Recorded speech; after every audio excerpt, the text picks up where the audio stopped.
In today's video, I'm going to teach you how to navigate and utilize the reconciliation process in QuickBooks. QuickBooks is an essential tool for managing your finances, especially when it comes to ensuring your financial records are accurate and up to date. Today, we'll be focusing on the reconciliation feature, which is crucial for businesses of all sizes. To begin, you'll want to head over to QuickBooks. You'll be using your preferred web browser for this task.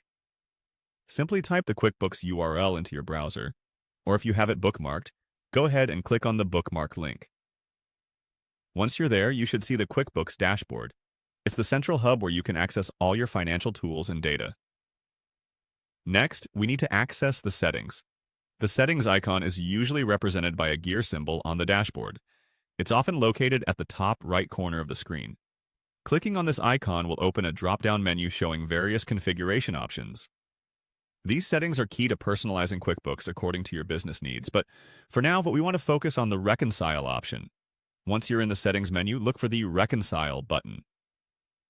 Reconciliation in QuickBooks helps you ensure that the transactions you've recorded in your account match those on your bank statements. Click on Reconcile to get started.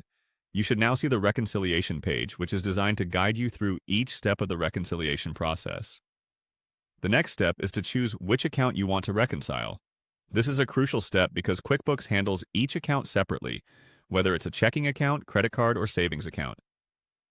You'll see a list of all the accounts that have been set up in QuickBooks. If the account you're looking for isn't listed, make sure to check your account settings or consult the QuickBooks setup pages. Once you've selected the account, QuickBooks will begin the reconciliation process. It will display the beginning balance and provide fields for you to input the ending balance and ending date from your bank statement. The reconciliation page will also display the list of transactions recorded in QuickBooks, which you can match against those on your bank statement. At this point, your task is to verify each transaction. You will check them off one by comparing those listed in QuickBooks with the transactions on your bank statement. This is an important step in identifying any discrepancies, unauthorized transactions, or accounting errors. Completing these steps diligently ensures that your accounts are accurate and that your financial reporting is reliable. When you're all done, you can click Finish to wrap up the reconciliation process. Your QuickBooks data will then reflect an accurate picture of your financial activity. Thank you for following along today, and remember, taking a little time to ensure your accounts are accurate with QuickBooks can save you significant headaches down the line.